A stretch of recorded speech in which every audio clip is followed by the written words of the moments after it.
What's going on, y'all? My name is Billy, and you are watching the very first episode of my new show, How Billy Sees It. How Billy Sees It. Nice, right? For those of you who don't know me, I'm an animator, a writer, and a visual effects artist from Brooklyn, New York, and I've spent the last 20 years working with grassroots activists and congresspeople, artists and journalists, grappling with this one question: what the fuck is going on? And more importantly, how can I make it better? I guess that's two questions. Now, I recently decided to leave a pretty sweet job as an editor at CNN because I wanted to do other things, including helping y'all at home understand the importance of modern media literacy. There's so much information and misinformation coming at us from every direction. Media literacy is the single most important tool we have to protect ourselves and maybe, just maybe, pull us back from the brink. Today I'm focusing on the elite cable news brands. Why? Because they dominate our collective understanding, right? They lead the national discourse, and they have immense power to manufacture reality. So let me back up. There's this book called Manufacturing Consent, which was written by Herman and Noam Chomsky back in 1988. Basically, it outlines how even in a supposedly democratic country like the US, private mass media companies reliably end up contorting truth in order to produce propaganda for those in power. The book is over 30 years old, but the analysis about the interplay of money, information, and power still holds up. So they examine the whole setup, which is in plain view, and candidly documented 5 major filters or forces which influence the stories and warp the national news product in very predictable ways. Look, forget all that cute shit you learned in journalism school. Here's how it really works. But before we dive in, let's take a look at how the cable news companies market themselves to us, the viewers at home. This is an apple. Some people might try to tell you that it's a banana. Pig, balance, fox. They might scream banana, banana, banana over and over and over again. I want to offer some advice to you, the viewer, as we enter the presidential campaign. Without an agenda, without the spin, without the bias. Everything else is noise. But it's not. This is an apple. I don't even have to say anything and you already know that's all bullshit, right? Notice how they're all trying to appear as trusted, neutral, unbiased information sources. See, it's very lucrative to them when you believe that they offer a clean, impartial lens to understand the world. That's what they promise you, but it's just flat out not true. Look, when the media companies are in court in front of a judge, they suddenly become super honest about this. Last year, Fox News won a lawsuit by successfully arguing that Tucker Carlson Tonight is not a news show and should not be taken seriously. Quote, the general tenor of the show should then inform a viewer that he is not stating actual facts about the topics he discusses and is instead engaging in exaggeration and non-literal commentary. Reasonable viewers should watch the show with an appropriate amount of skepticism. Yo, I'm not making that up. Google it yourself. In June of this year, MSNBC had an almost identical case against their top personality, Rachel Maddow. MSNBC lawyers argued that Maddow's show is, quote, opinion and rhetorical hyperbole, and that Maddow engages in, quote, exaggeration of the facts. And the court agreed, yo. Do the viewers know this? Shouldn't there be a disclaimer at the beginning of these shows? Why does CNN have a lower duty to inform than MTV's Jackass? If the cable news people are not here to educate with accuracy, why are they on TV? Right, the first filter, profit. Listen, if you take anything else from this video, I want you to understand that cable news media, CNN, Fox, and MSNBC are all huge private corporations. They're just companies trying to sell you a product like Uber or Walmart. To keep you watching their product, these guys won't hesitate to stretch, distort, or sensationalize the truth, because the first responsibility and function of cable news companies is to maximize profit for its owners and investors, not to inform you of truth. Got it? And while cable news companies market themselves as simply being guided by the light of honesty, on the back end to other big companies, they sell your eyeballs, your consumer potential, to buy things you probably don't need. The 24-hour cable news media companies run on billions of advertising dollars.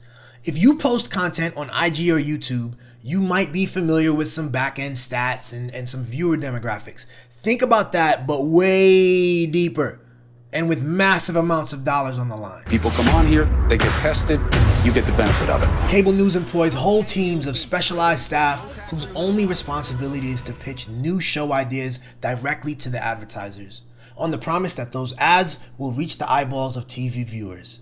That's the real driving content, and it shows. Okay, Filter 3 looks at the relationship between these media companies and government power. Somehow, it's even more true today than ever before. Elite media companies lean heavily on their access to powerful government figures to get stories and interpret events. We don't have a lot of time, but let's talk about your future plans. They secure exclusive interviews and parrot the viewpoints of official sources. Washington experts and insiders stack all the discussion panels, and there's a well-oiled revolving door between the politicos and the journalists who are supposed to be analyzing the power structures. So the government-media relationship is formalized through White House press briefings, coordinated conferences, and these political spin rooms. These are spaces created by the powerful for chosen media companies to gather comfortably. Journalists are given early copies of speeches and press releases, conveniently written in easy media language, because they're a team. What does the press get wrong when covering Biden's agenda? When you watch the news, when you read the news, what do you think we get wrong? An even more disturbing trend in cable news production is the hugely expanded role of unnamed sources and anonymous contacts close to a situation. You see this all the time, and the truth is, these are just staff people scattered across different positions in government. Some of them chat with media anchors and producers on the daily. Hello, Jake. I just want to be a part of the news, Jake. Others are positioned so well, they get to leak a story in private and then hours later get on TV and give a reaction in public. Mwah! In this power game, the players involved are literally creating news from thin air. The journalists play because they get exclusive gossip and tidbits, and they rationalize it because why not? In an ideal world, we would not have anonymous sources. We would have very transparent government officials who told us everything we needed to know. A leaker inside Trump's White House just revealed tons of new details about Trump's workday and how it doesn't involve much traditional work. These people are essentially whistleblowers who are sharing information that they think the public needs to know. One official telling CNN, no one is sure where this is heading. He's still the president for another month. See, here's the thing. Debate and productive conflict between media and government is a requirement of a healthy democracy. But we just don't have that in this country. What passes on cable TV is an elaborately staged back and forth about nothing. Yes, because it's all just an act. Meaningful policy debate is overshadowed by a 24-hour news cycle about celebrity tweets and interpersonal insults and congressional beefs and wacky Washington, D.C. bullshit. She's saying she liked a series of posts and comments on hateful topics. Not by the way that she's sorry for liking them, only that her liking them got her in trouble. It's just like TMZ, but with ugly people. Which brings us to the fourth filter, Flak. This is basically a tactic where paid spokespeople come on air to discredit or confuse any ideas, narratives, or perspectives that they don't want you to think about. It does a disservice to their viewers to claim that it is fact, to claim that it's reality. Doesn't it do a disservice to the American people because they're not getting the full story? Think about it. In order to justify their wars, their corporate bailouts, their spending budgets, their neglect, their hypocrisy, they have to prevent us, the viewers, from seriously considering anything that might cast doubt on what they're selling. This was pointed out famously by the legend Jon Stewart in 2004. See, the thing is, we need your help. Right now you're helping the politicians and the corporations, and we're left out there to mow our lawns. You just said we're too rough on them when they make mistakes. No, you're not too rough on them. You're part of their strategies. You're partisan, what do you call it, hacks.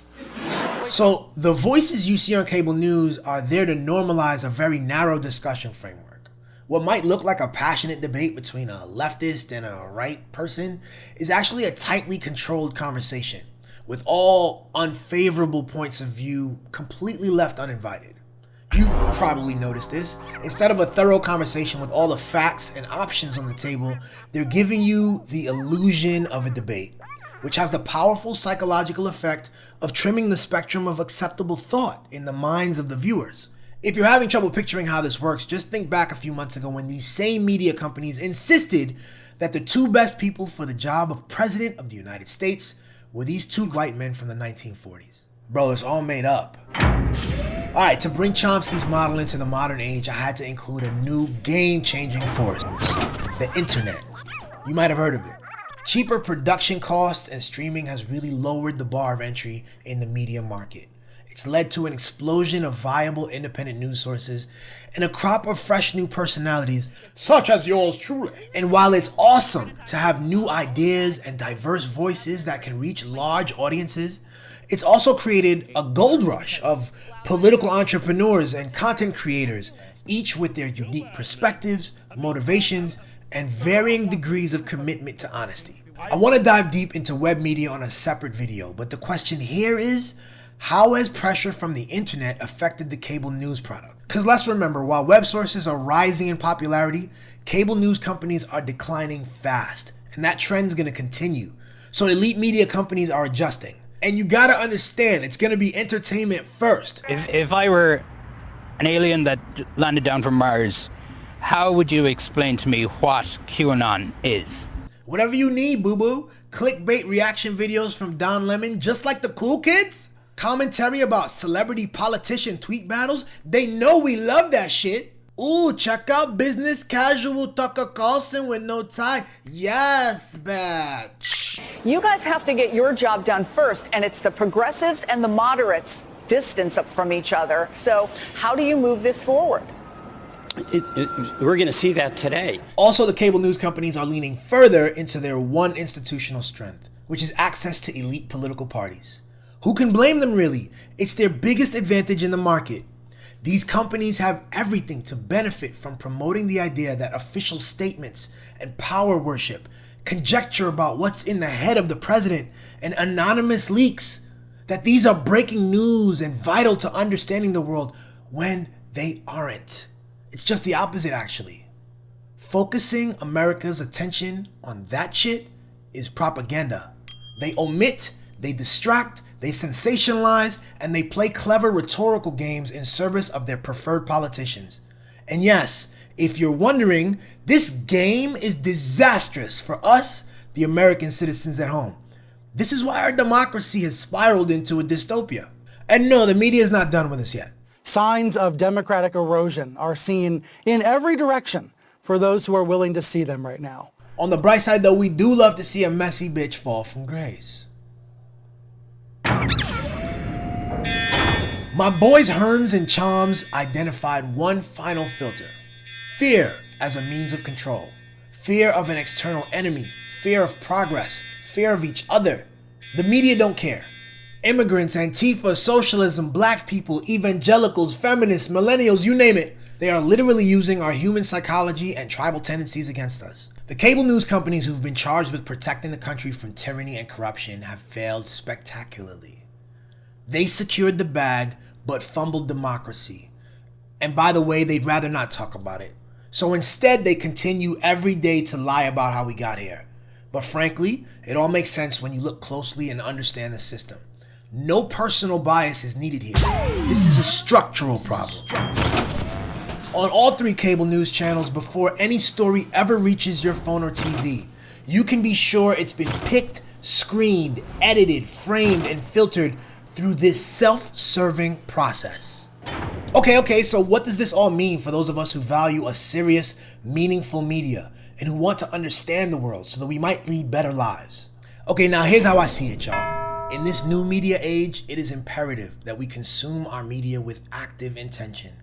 This means finding and vetting multiple sources ourselves, knowing what we're watching and why. It means questioning any personal, emotional attachment we have to a particular brand or personality, choosing to detach from that. It means doing the work to verify stories, especially when they seem to confirm what we already think. In the years to come, we're going to be bombarded by increasingly more complicated information. The powerful will continue to exert control in new and innovative ways. Spam and scams from bots are going to grow in number and in creativity, and all the while, algorithms will quietly manage what we access. We're going to have to be active and curious and intentional. In my opinion, the most valuable content creators are honest about who they are, how they see things, and what motivates their content, forming as best they can an honest relationship with you, the viewer.